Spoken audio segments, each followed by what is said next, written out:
Hello, and welcome to the Sovereign Collective podcast, where we bring you real, raw truth for your self-empowerment. I'm your host, Sasha Calavoda, and I believe that you can stand on your own 2 feet, but that you don't have to do it alone. I love learning from people who continually strive to raise the bar, to go against mainstream thinking, and who dare to question the general consensus. People who risk being ridiculed or even risk the loss of their professional status as they bravely question the common narratives and challenge the rest of us to expand our minds and to reconsider what we think we already know. Join me in learning how to take control of your health and your mind so that you can have the energy to think more clearly and the confidence to step up and take responsibility for all aspects of your life. We promise to never censor here because I believe you are strong enough to hear the real, raw truth to make up your own mind. If you like what you find here at the Sovereign Collective podcast, then please share with your friends and family. I so appreciate you. Thank you for tuning in. And now, on to the show. Hi, y'all. This is Sasha here for 2 quick announcements before we get on to our interview for today. First of all, if you are looking for quality supplements, quality tonic herbs, some specialty food items, and you're in and around Calgary, then please go check out Lotus Herbal Health, a great family-run store that has 2 locations in Calgary. You can find them at lotusherbalhealth.ca to find out where their locations are, or you can shop online and they will pretty much deliver anywhere. So quality supplements, tonic herbs, great staff. Check out lotusherbalhealth.ca. Secondly, I want to announce the relaunch of my program called Your Conscious Pregnancy and Parenting Guide, which consists of experts in their fields around the world on consciousness and parenting and education and nutrition and dentistry and homeopathy and more. This is a program I created after my son was born about 10 years ago, a little bit more than that. And I am now very concerned after the events of 2020 for our future generations. And I believe the time is now for conscious parenting and for conscious parents to rise up and to take back our pregnancies and our births and our parenting and the resilience of our children and of future generations. The time is now. We change the course of history by changing the course of our future generations. And we do that by consciously raising them, consciously birthing them, consciously conceiving them, feeding them good food, and taking back the responsibility of raising healthy, well-adjusted, robust people. Resilience. It's time to build resilience. So please go check out sovereigncollective.org/get the guide, and you'll be able to check out all of the amazing material in there. It's time for us to understand how our worldviews are formed, how our self-views are formed, and how to impact that and how that impacts the society on a whole. So check it out, sovereigncollective.org/get the guide. And now on to the show. Okay, everyone, and we are back for part 2 of my interview with Naomi Aldort, parenting guide extraordinaire. If you haven't heard part 1, stop this, go back to the last interview that I did with Naomi, where we get into the state of schools, what schools really are, what are alternatives around that. And now we're going to continue into some more aspects of self-directed learning and what that can do for your child and how that can raise a totally different child than I think the average adult of today as they evolve into their adulthood. So thank you again, Naomi, for continuing on with me. We are going to get into, and if you don't know about Naomi, I did introduce in the last one, but you can find her at naomialdort.com, authenticparent.com. She's a great author, speaker. You can find lots of interviews and lots of info on her website and just generally by looking her up online. So we're going to continue on the topic of self-directed learning. And what I want to know is, what are the end results? Like, what are the key differences that you see with somebody going through the traditional school system, the regular public school system, and somebody who's spent a life of truly self-directed learning? Well, the obvious is they're independent people. They actually think for themselves. They're usually very enthusiastic, so you don't see the typical, like you go to a high school and you say hi to someone you know is 16 years old and they're like, hi. They're kind of deflated, like life was going to happen. All this passion and excitement that we see in the toddler. And then the school is like, oh, I have to go through all this stuff.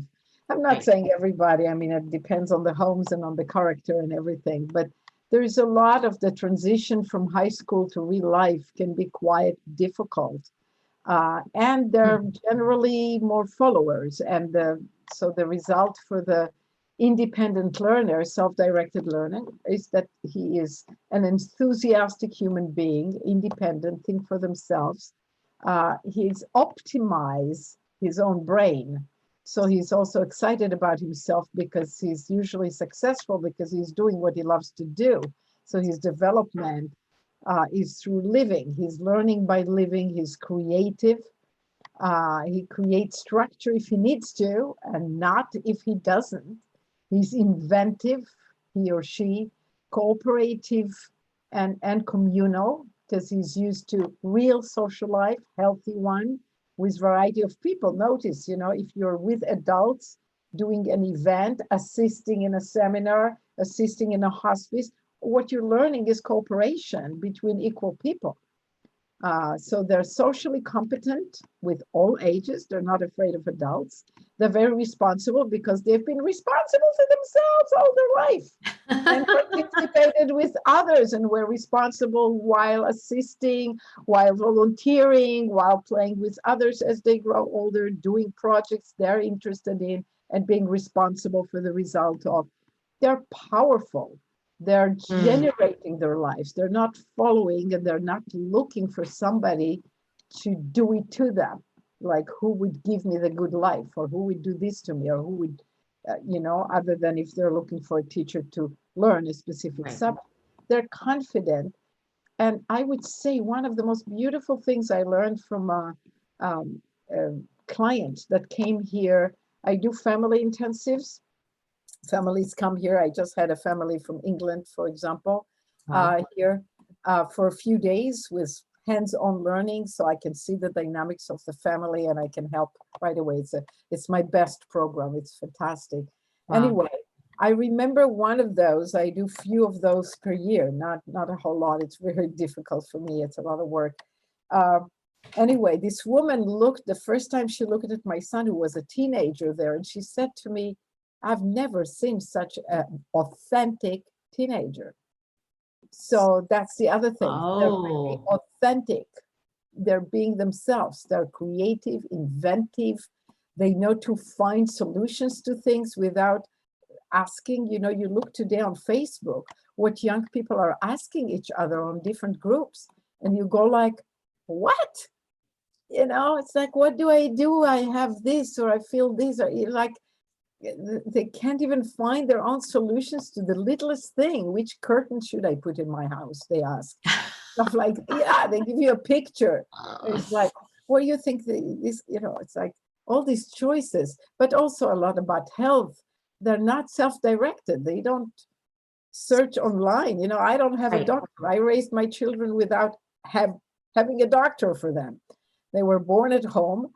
And if there was a health problem, I studied it.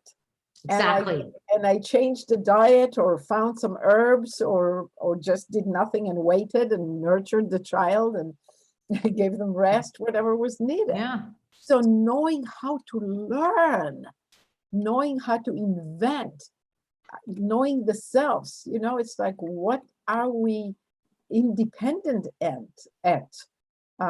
So they be the best of themselves and their tolerance. Because they have real respect for others, not because they were told to be respectful or had politically correct instructions, but because they're truly, truly respectful. For them, there never was an idea that somebody with a different color or culture or dress or religion or sexuality should be treated differently. It doesn't occur to them. No. Why teach them? Why make this stuff go for longer by teaching it? It's like, let's cross the barrier and be. So anyway, that was a political side here, but they're respectful of others. They're not trying to change anybody or shape anyone else. That's a huge one because they didn't learn to be shaped. They're here not because they're this unique person who got the best grades in school, but because they're here to contribute to others. Because that's what they immerse themselves in. What do parents do at home? Contribute to their children. And then they go in the community to the hospice or the concert or whatever, or volunteer in something. what can we contribute? What can we do?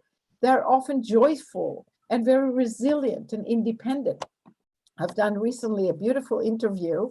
It should be on my website soon, or it was a talk in a workshop in the ARO, the Organization for Alternative Education, about what we should teach, however we teach it, is emotional resilience. Academics are yes. so I would say these kids have learned emotional resilience. Of course, this is not guaranteed just because you homeschool. If they're in democratic schools, I see fantastic results very consistently. With homeschoolers, it really depends on the family. Yeah, you know, we are all messed up somewhat. But at least if you're growing up free, you have the freedom to deal with your mess up, to be yes. candid with yourself. Oh, I have some emotional issues. I think I have some anxiety. I need some help with that, you know, and be real about that and not be afraid of adults, and then they're not afraid of psychologists or anything. Right. Well, and So, all these traits you're talking about are traits that we have, I think we're seeing a famine of in our culture as a whole. Like these are absolutely. not common traits. Yeah, I think everybody is like a triggering machine waiting to happen, waiting to be triggered. Everything is so sensitive. There's no emotional resilience. No, God forbid that I offend somebody with this interview even. I mean, I'm sure there's going to be people that are offended, but I really am. I've always said I cannot stop putting the truth out in fear of offending you. Like that's not it's not my problem if you're offended. I choose to be offended or not. And so does everybody else. But in this world of no one can offend me. exactly. I only give them that power, right? Yes. Exactly. But it's more than that. And you know, it reminds me, we should do an interview about emotional resilience and about the being triggered things, because I work with parents personally to make them and their children free of being triggered. Okay. It's like no trigger, no pain. People can say anything to me. And the way I teach it, it's not just to give a hint, a little advertisement for a future interview. Okay. It's not about thinking that they're wrong. I'm not that. That's not power. Power is they're right. I am, because I'm a human being. And if there's a word for it in the dictionary, I have it. Okay. And I can find an example. So somebody tells me you are XYZ, say thank you. And if I can, you know, yeah, I can see that. You know, yesterday I did this and that. I can see that. Like I have in a story that's on few videos and interviews, so I don't want to go at length at it, but these two children calling each other stupid in the car in a family intensive when family comes here. And the moment, you know, it was going to be a fight, the mother was rolling her eye, here we go again, they're going to end up hitting each other and whatever. And I was saying right away, me too, I'm stupid too. And I gave them an example.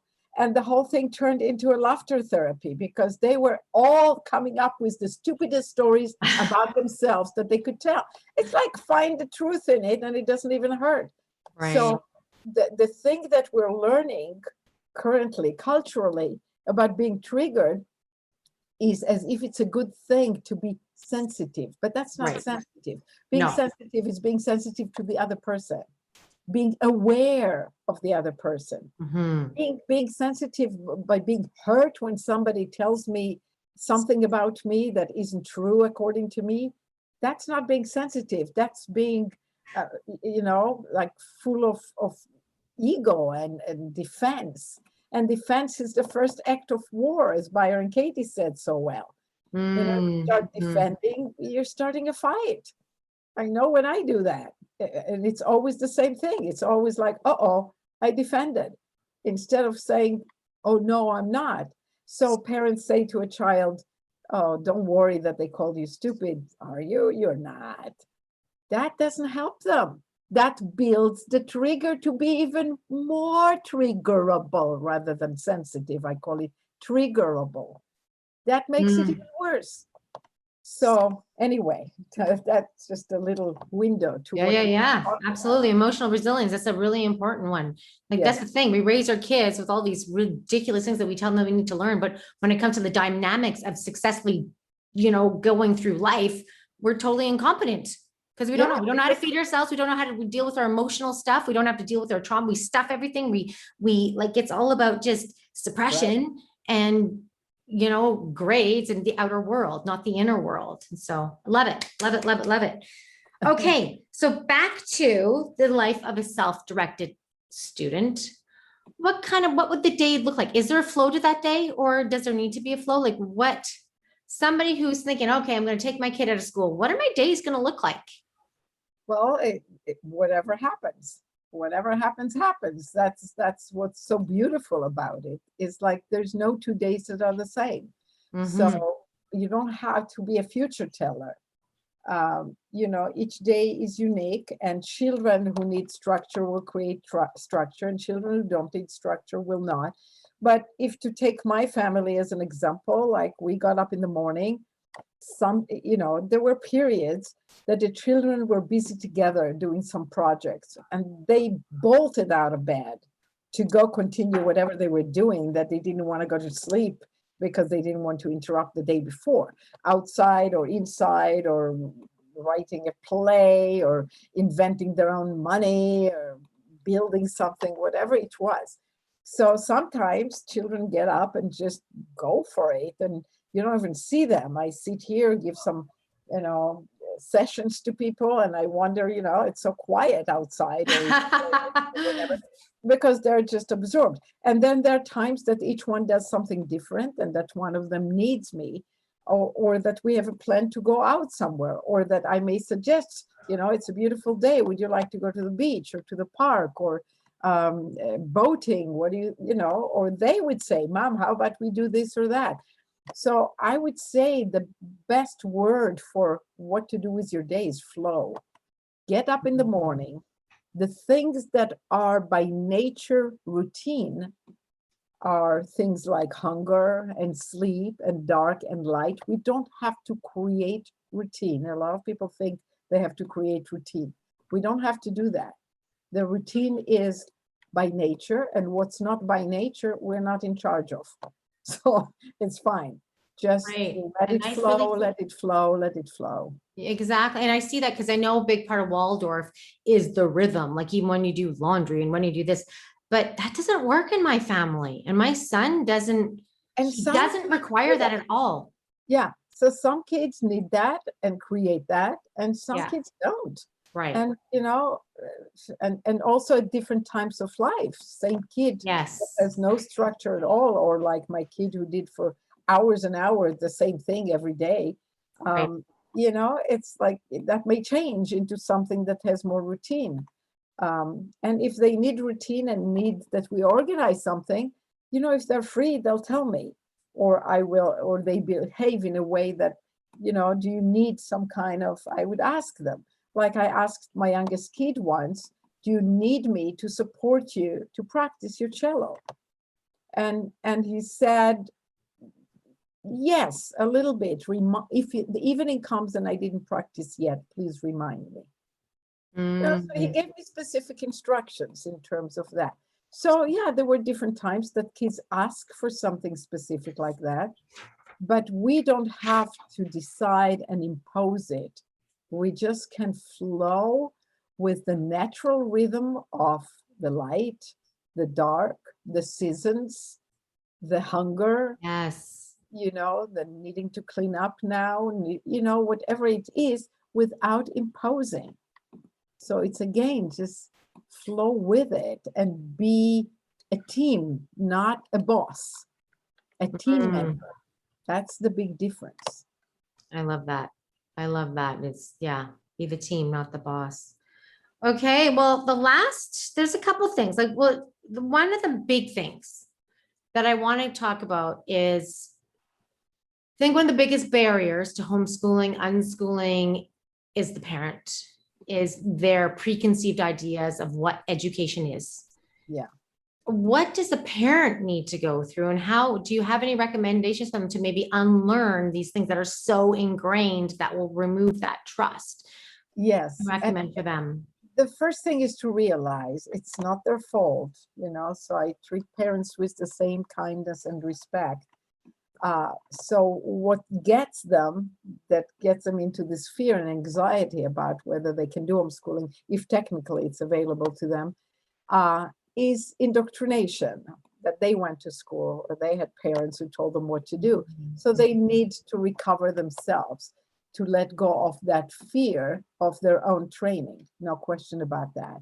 So one of the first needs they have to let go of, and saying it now, they're not going to let go of it. I work Right. with people and I give them a technique that they can do then on their own to let go of needing to impress others. That's one of That's a big one. greatest pitfalls. So the need to impress others through your child, like, oh, my child is going with pajamas to the playground. If they want to go with pajamas to the playground, let them go to pajamas. Oh, but it makes me look bad. What will the people think? It's like, this is between your kid and others. And it's one of the places when I say to parents, let the kids interact with the other adults. Let them get their own impression. I used to have our firstborn, when we went to restaurants, he was never interested in eating. He was this little politician. He goes from table to table, introduces himself and talks to them. He started that at age 2. By age 3, he knew some books of dinosaurs memorized, like, 4th grade level, couple of paragraphs about each dinosaur. And he would go from table to table and tell them the whole story about the dinosaur. And we would know when he gets to Brachiosaurus because his little hand would go up like this. I don't know if you can see. Yeah. Brachiosaurus with the long neck. And, so people would ask me, well, why don't you interrupt? What if he disturbs other people? Other people else, they can take care of themselves. They can talk directly to my son. And some of them did. They say, Rock, we have a romantic evening. Please go somewhere else. Some of them were delighted for a while and then wanted to have whatever their family meeting and would tell him off or tell him to go. He was never insulted. There was no triggers there. He would just go to another table, and when he's done, he would come back to us and share with us what he spoke and what people said or whatever. So it's the no need to impress also means they tell you to get out of the swimming pool. Your child doesn't want to get out. Ask the guards to tell them. Why are you protecting the child from the other adult telling them? I had a parent who told me my child meanders between the people in the line to the movie theater. I'm afraid it disturbs them. So you become the in between the child and the parent instead of letting the child encounter those adults who will tell him, hey, stop meandering between us. We don't like it. Let them encounter that social skill. You don't have to prevent the little, what you think is an insult. The child doesn't even take it to an insult as an insult unless you teach them it's an insult. Like they're doing something and somebody tells them, this is disturbing me. Okay, so don't do it. Skip them and go between the people who smile and think you're really cute. But this would set somebody up for really good communication skills and really good ability to receive feedback. If you just right from the beginning, we're always getting in between them, right? We're doing it for them, we're saying it for them, right. Rather than allowing that direct interaction. It's like putting the priest between you and God, or putting, right? It's like let them have a direct experience. Exactly, as long as it's safe. I'm not saying let him have a great experience with a kidnapper. Right. We're not sending them on the train to some work camp. Right. But in safe situations, let them experience it. Don't jump in and protect. And usually you're protecting the adults. True. Which is really funny. It's like you're protected to adults, but it's because you want to look good. You think parents are expecting. People tell me, well, the other people are expecting me to stop my child from disturbing. Totally. It's a bad expectation. So you're a pioneer. You don't do that anymore. So if they come to you and say, I tell parents, so if they come to you and say, hey, your child is disturbing, I say, hey, feel free to tell him. Totally. Oh, I love that. I'm pretty sure that's a pretty uncommon way Yes, of yes, and interact. that's how we And I can say that I've been definitely very uh, guilty of doing that myself, for sure. You yes. think you need to tell your kid, let them. I like But it. let me say more about the question you asked is so Right. important about the parents, gaining the courage back and gaining themselves back because they went through the same indoctrination. Mm-hmm. And I have to admit, I don't mean to be an advertisement here, but the best thing they can do is to sign up for sessions with me I agree. because me saying this, you have to be free of that you can't become free just by yourself. You have to work on yourself for a while with an external help of somebody that can see and detect and help you see where you fall off Yeah. and give you some tools to question your own thinking and bring yourself back to that authentic place where you're not seeking approval of other parents or of anybody, and you can really respect your child to go through, as long as it's safe, whatever relationship with other people, whatever issues that he's going to encounter. Mm-hmm. Yeah, and even when you're in it and you think you can trust, you will find yourself, even knowing what I know, I do find that like, oh, he doesn't know this, or oh, he doesn't know that. And then I talk to you, I remind myself about, some certain things that I really believed before I got to that stage. And then when I get to that stage, I start second guessing again. And so Right. it's definitely. Yes, I know from experience of counseling parents via Zoom or Skype for 30 years now. And I just know that it's not easy, but once it clicks, it's like learning to ride the bike. Then you just really staying present, and you don't lose it anymore, and you don't fall into having to impress. But the seeking approval disease is not just about your children. It's everything. I mean, you seek approval when you're without the children, at a party or a gathering or a class or a job, or with your husband or family members, extended family. We want to impress relatives, and the children are learning that from us, Yeah. unfortunately. Yes. So don't impress relatives. I have some videos on my website about what to do about relatives with mocks. Like we do mocks. Actually, there is a new product that coming up, and there is one of a workshop I gave in Bratislava. We shrunk Oh, it yeah. 4 hours, and it's online now. That's where all my family is. Most of them, my extended family, they're all in Bratislava. That's my homeland from my dad's side. Yeah. Yes. Well, our family came from like Germany, Czech Republic area, spoke German. But anyway, I gave a one-day workshop in Bratislava, and it's now available on my website. You can find it under workshops or under videos. It's for purchase. It's not free, but it's a 4 hours, I think 6 videos, full length, each of, I think it's 6 videos, and I think it's 4.5, maybe. I don't know exactly. Anyway, it's worth every penny. It's very good. And somebody's working on my 3 days workshop. Is Oh, going to wow. become a product as well soon. And in the Prague one, in Prague, I did the 3 days workshop, and we did some mocks where the participant plays their mother-in-law or whoever is the relative that is really barging onto their life, criticizing them and getting in their way. And I represented them and demonstrated how to keep the connection and yet not do what they say without insulting them. Right. That could be really powerful because so many people make the decisions of how they're a lot of key ways of how they're going to raise their children based on what their mother thinks, based on their in-laws, based on, but what would they think if I did this? It's Yeah, but I think most of the parents who are asking me this question are on the other side of things. They're doing it totally different. They're not asking their parents. So their parents are criticizing them. Don't sleep with your children. Why are you homeschooling? Yes. You know, they're so against them. So it ruins the relationship. And what I teach them is how to not be triggered by it or afraid that you would have to obey it the way you obeyed as a child.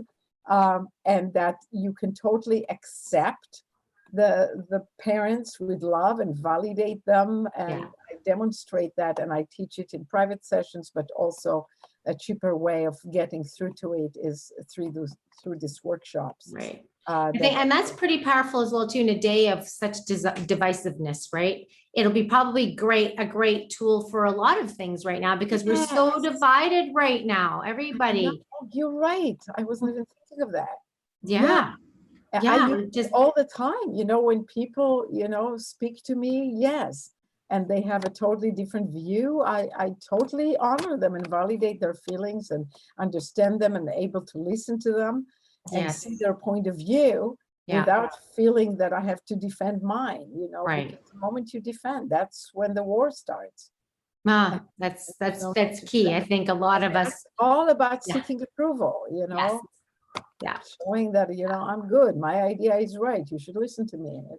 Right. I have that. I have a weakness there because I grew up in that same way, and it took me years to loosen it up and to be able to take criticism. It's very easy now, except for with my family. With my family, I still have sometimes hard time, but I'm also better with them, with my sons. Right. And getting their criticism with grace, but not always. Powerful place to be in. Yeah, I think, you know, seeking approval is one thing that I really help parents heal themselves from. And then they have less anxiety in general, and they can get closer to their relatives, to their kids, in all directions. So when it comes to homeschooling, when you let go of needing to impress anybody as a parent about what your child is achieving or doing as a homeschooler or as a schooler, whatever it is, that gives the child the freedom to be. And they will be so much better for that. So much better work. Otherwise, they know they're a tool for you impressing others. And that's a huge burden. Absolutely it is. And that's why we get so much anxiety and depression today. You know, so professors in colleges are saying that kids have never been more anxious. Yeah. Oh, and I see it in the health world, doing nutrition and consulting with people. I see it. I was just at an event I was talking to a naturopath. She's so busy. What is she busy with right now? Anxiety and depression. Yeah. Crazy, packed with it, like she's never seen before. And it's everywhere. People coming in looking for products around that stuff. So yeah. So thinking about the current situation, I wanted to have some closing comments around just what do you see future impact on our future generations if we don't decide to take the education and take that back as parents. Like I've always encouraged people, take back your parenting, your schooling, your medicine, your nourishing, all that stuff. Like, what is your message to the parents of today, knowing the state of the world, July 2021? It's a crazy world. So what are your final thoughts and message to parents of today? Sasha, you're starting a whole new interview. Quick, in a nutshell. Well, specific to the topic of child-led learning and schooling and education. Yeah, because nobody wants 1984 fantasy, and we're touching on it. It's too close. It's definitely we need to stay on our feet. So raising self-directed children will create adults who are not going to be sheep. And that's, to me, extremely crucial, because we're on the brink of seeing sheepland doing all kinds of harmful things to themselves and to society for the sake of profit. And we have censorship. So that's really appalling and scary. So I think self-directed people are a lot more likely. There's no promise. It depends what they do as adults as well. But they're a lot more likely to not follow and to be committed to keep the freedom and to keep their autonomy and stay who they are, because they're not trained to go in all these other directions that are expected of them, and not to believe everything being told. Again, the school teaches to believe. The teachers tell you this is how it is. So when they are free as they grow up, and if they have parents who know to investigate with them. So even if you read a biology book, you can say to a kid, you know, it's just a book written by some professor or a few.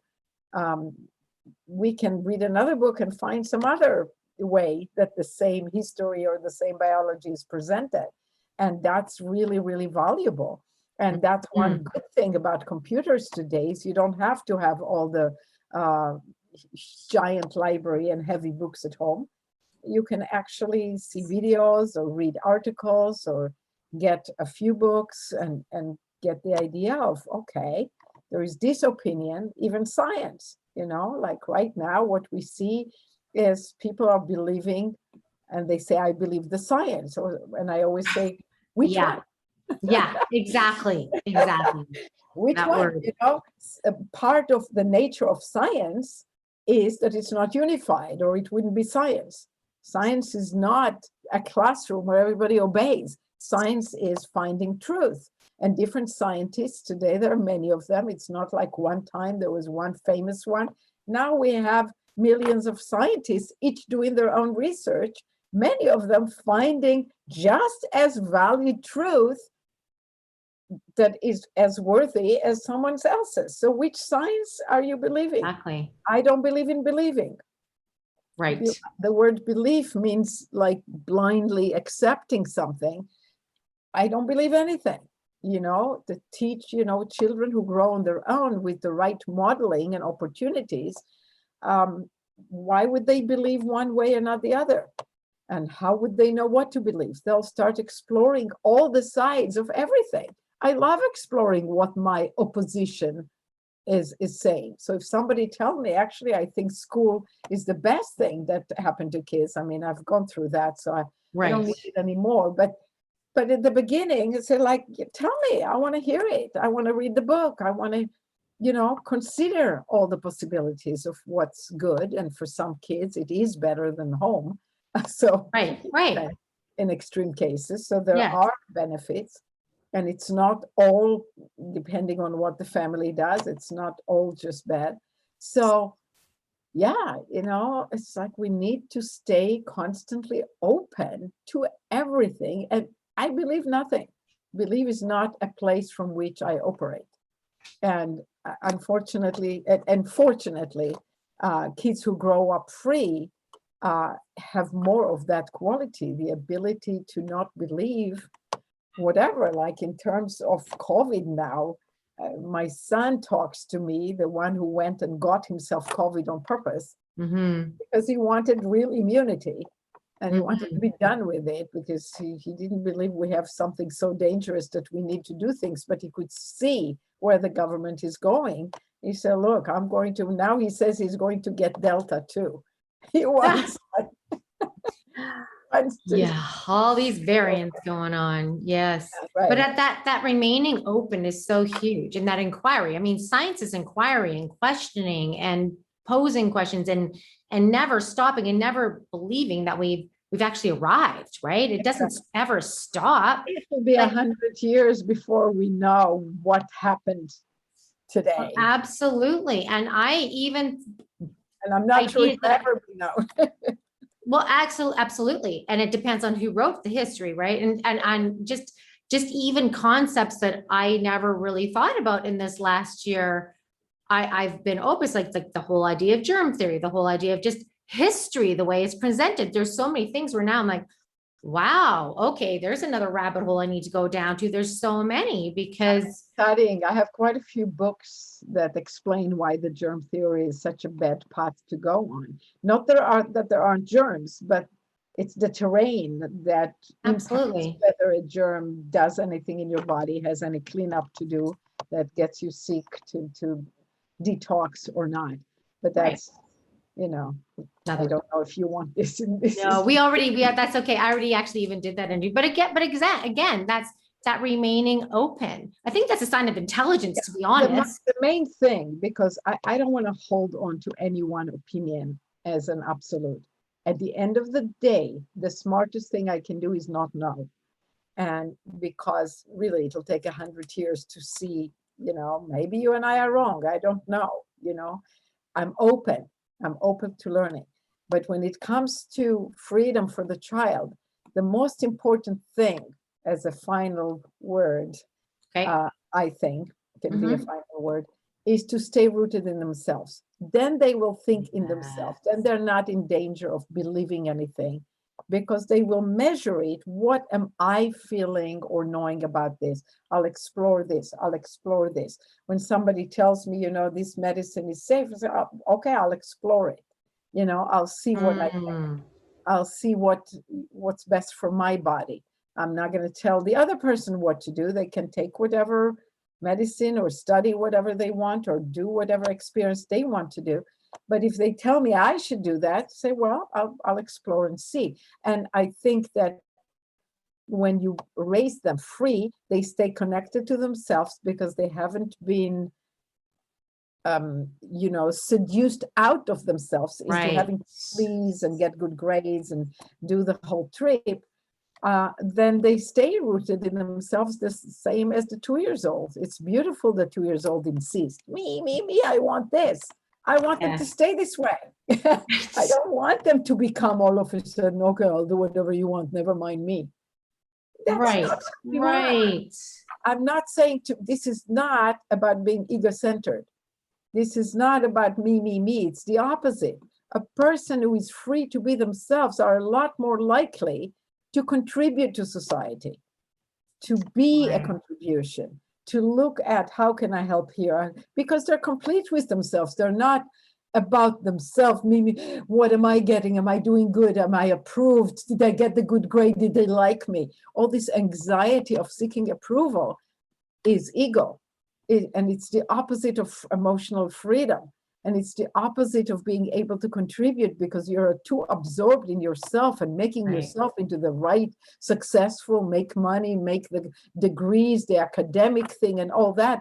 And meanwhile, you see adults committing suicide who are rich and famous and who are having all the education and all the kudos and all the good stuff. And then I see the happiest people just doing what they want, and it doesn't matter. Because they're rooted in themselves. So that's why I want to say to parents, the most important thing is to keep your child rooted in themselves. And that starts in babyhood. They want to sleep with you. It doesn't make them dependent on you. It makes them independent, because it makes them know my thinking is right. My mother is respecting it. She knows I need to sleep with her. Until whatever age they need it. There's nothing wrong with sleeping together with your kids at any Not age. at all. No, there's no time limit. People always think by age 2 or 3 they should be moving to their own bed. Oh God, 2 or 3, no way. Listen to them. Listen to them. Do they want to? Why do you doubt everything that comes out of the child's preference? Maybe their program is right. Maybe God didn't goof. Maybe nature didn't goof. So that's the thing that is so painful in society, when we're so dependent on approval and trying to fit in, and we really don't need that. No, we don't. So rooted in themselves. Is the child doing something that's driven from inside, or are they impressing and following? Love it. What a great message to end with. Powerful. If every child was raised that way, what a different world we would live in. So thank you, Naomi. It's always an excellent conversation with you, full of wisdom, full of so much insight that I don't think is obvious to the average person, but I so appreciate it. So thank you for your time. I really appreciate you. Thank you. Okay.